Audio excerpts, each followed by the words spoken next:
উত্তর ত্রিপুরা জেলার ধর্মনগরে বিএমএস এর দুই গোষ্ঠীর সংঘর্ষের জেরে ওয়েল ট্যাঙ্কার চালকরা গত বুধবার থেকে অনির্দিষ্টকালের জন্য কর্মবিরতি শুরু করেছেন। এতে ধর্মনগর শহর সহ গোটা রাজ্যের পেট্রোল পাম্পগুলিতে জ্বালানি পেট্রোল তীব্র সংকট দেখা দিয়েছে। স্বভাবতই চরম বিপাকে পড়েছেন সাধারণ মানুষ। জানা গেছে, শুক্রবার সকাল থেকে রাজ্যের অধিকাংশ পেট্রোল পাম্পগুলি তেলশূন্য হয়ে পড়েছে। ফলে উক্ত কর্মবিরতিতে অংশ নেওয়া ট্যাঙ্কার চালকদের বিরুদ্ধে আইনানুগ ব্যবস্থা নেওয়ার সিদ্ধান্ত নেয় উত্তর জেলার প্রশাসন।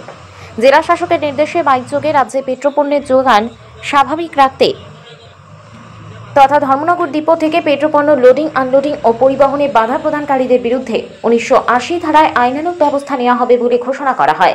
পাশাপাশি আলোচনার মধ্য দিয়ে পরবর্তী সিদ্ধান্ত পর্যন্ত ধর্মনগরে বিএমএস সংগঠন চালানোর দায়িত্ব দেওয়া হয় আরএসএসকে। অবশেষে এদিন রাত 9টা নাগাদ অয়েল ট্যাঙ্কার চালকরা তাদের নির্দিষ্টকালে কর্মবিরতি প্রত্যাহার করেন। এদিকে জেলা শাসক দেবপ্রিয় বর্ধন জানান, এদিন রাতে ধর্মনগর ডিপো থেকে 10টি অয়েল ট্যাঙ্কার লোড হয়ে রাজ্যের বিভিন্ন জেলার উদ্দেশ্যে বেরিয়ে গেছে। তাছাড়া শনিবার সাত সকাল থেকে পুনরায় লোডিংয়ের কাজ শুরু হয়েছে। বর্তমানে ধর্মনগর ডিপোর কাজ স্বাভাবিক রয়েছে।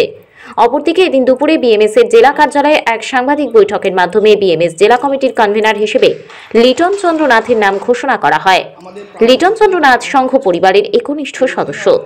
এদিনের সাংবাদিক সম্মেলনে উপস্থিত ছিলেন রাষ্ট্রীয় স্বয়ংসেবক সংঘের জেলা সেবা প্রমুখ মনোজ কান্তি দাস, ভারতীয় জনতা পার্টি জেলা কমিটির সম্পাদক হারান চন্দ্র দাস, সহ সম্পাদক জগৎ জ্যোতি দেব, জয়জিৎ শর্মা প্রমুখ। যে বিভিন্ন সেক্টর রয়েছে সেখানেও নাম ঘোষণা করা হবে। এটা আপনাদেরকে ক্লিয়ার করলাম যে এখন উত্তর ত্রিপুরার দায়িত্বে লিটন চন্দ্র নাথ। আগের যে কমিটিগুলো রয়েছে সে সব কমিটিকে ডিজলভ করে ঘোষণা করা হয়েছে প্রান্ত থেকে।